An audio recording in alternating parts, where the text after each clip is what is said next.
Today I'm going to teach you a little bit about the periodic table.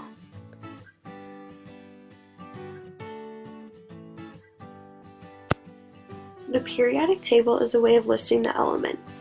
Elements are listed in a table by the structure of their atoms. This includes how many protons they have as well as how many electrons they have in their outer shell. From left to right and top to bottom, the elements are listed in order of their atomic number. The periodic table consists of periods and groups. Rows of elements are called periods, while the columns are called groups or families.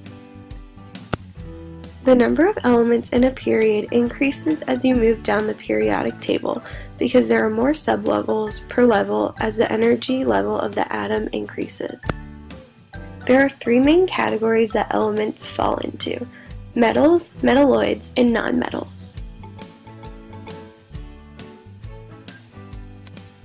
The majority of elements on the periodic table are metals. These elements are located on the left side of the periodic table. Metals are usually a solid at room temperature, hard, shiny, and good conductors of heat and electricity. Nonmetals are located on the right side of the periodic table. They are often form brittle solids, lack metallic luster, and are poor conductors of heat and electricity. On the periodic table, the elements that are between the metals and nonmetals are called metalloids. Metalloids have properties of both metals and nonmetals, and they make good semiconductors. They act as either metals or nonmetals in reactions depending on what they are being reacted with. Now let's talk a little bit about what you can learn from each box of an element on the periodic table.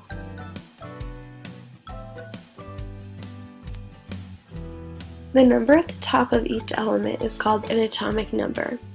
This number represents the number of protons in each atom of that element. The 1 or 2 letter symbol in each tile is called the element symbol. This is an abbreviation for the full element name. It makes it a lot easier for chemists to write chemical formulas and equations if they just use the element symbols. The number at the bottom of each element tile is called the atomic mass.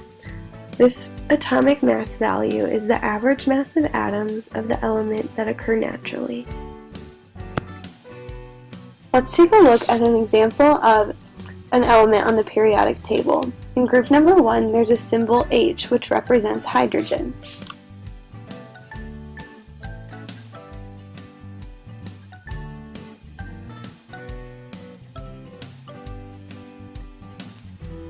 At the bottom of the box, you can see that hydrogen has an atomic mass of 1.008. Hydrogen also has an atomic number of 1. Let's look at one more example. In group number 2, there's a symbol Mg. Mg represents magnesium. Magnesium has an atomic number of 12. And at the bottom of the box, you can see the atomic mass is 24.306. Thank you for watching, and I hope you learned a little bit more about the periodic table today. Created using Powtoon.